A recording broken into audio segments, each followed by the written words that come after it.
Sir inorganic को revise करने का बेस्ट तरीका बताएं।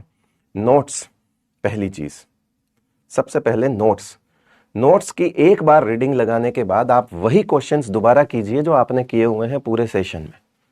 इस पूरे साल जो आपने इनऑर्गेनिक के क्वेश्चंस किए हैं कहीं ना कहीं किसी सोर्स से, उन्हीं सोर्स को दोबारा उठाइए और आप क्वेश्चंस करिए। ठीक है, पहले क्वेश्चन मत करना, सेल्फ डाउट आएगा। अगर 1 या 2 सवाल या 10 सवाल नहीं होते हैं तो आपको लगता है कि मुझे नहीं आता है और आप उसका सॉल्यूशन वीडियो देखने में ढूंढने लगते हैं, जबकि हो सकता है कि वो नोट्स देखने पर ही हो जाए। सो इट्स बेटर कि आप जब भी किसी चैप्टर के क्वेश्चन करें आप नोट्स रिवाइज करें। नोट्स रिवीजन में आई थिंक 1 आवर मैक्स होता है, हाफ आवर मतलब अपने तो इतने बड़े बड़े चैप्टर नहीं है, मैक्सिमम 1 घंटे में आपके नोट्स रिवाइज हो सकते हैं।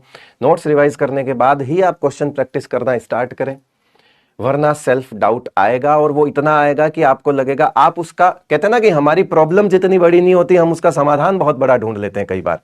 तो हमारी प्रॉब्लम छुपी हुई है कि नोट्स ही तो रिवाइज करने थे, शायद वहां से कॉन्सेप्ट क्लैरिटी आ जाए, लेकिन हम जाते हैं सीधा वीडियो देखने, अरे भाई सबसे पहले दिमाग में आता है भाई सवाल ही नहीं हो रहे। जबकि इट्स नॉर्मल कि अगर आपको एक चैप्टर के आप क्वेश्चंस कई दिनों बाद कर रहे हैं तो रिटेंशन ना होने के कारण आपसे कुछ सवाल नहीं होंगे, और वो सवाल जो आपने कभी किए थे आपके अपने हाथ से वहां पर टिक लग रहा है, आपको और ज्यादा तकलीफ होती है कि ये सवाल मैंने पहले किया था अब नहीं हो रहा, क्या करूं।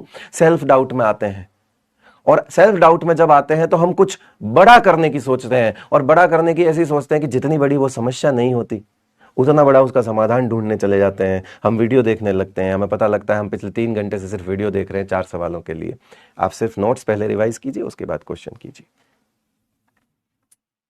ठीक है, ये मैं बता रहा हूं, ठीक है, क्योंकि फिजिक्स हो गया या फिजिकल केमिस्ट्री हो गया, मैं भी वहां पे आपको दिक्कत आए, आपको वीडियोस देखने पड़े, बट आई थिंक इनके अलावा कोई ऐसा सब्जेक्ट नहीं है जो मुझे लगता है नोट्स रिवाइज करोगे, अगर आपने एक बार बहुत अच्छे से पढ़ा हुआ है तो आप नोट्स भी रिवाइज करोगे ना, आपके क्वेश्चंस बनना स्टार्ट हो जाते हैं।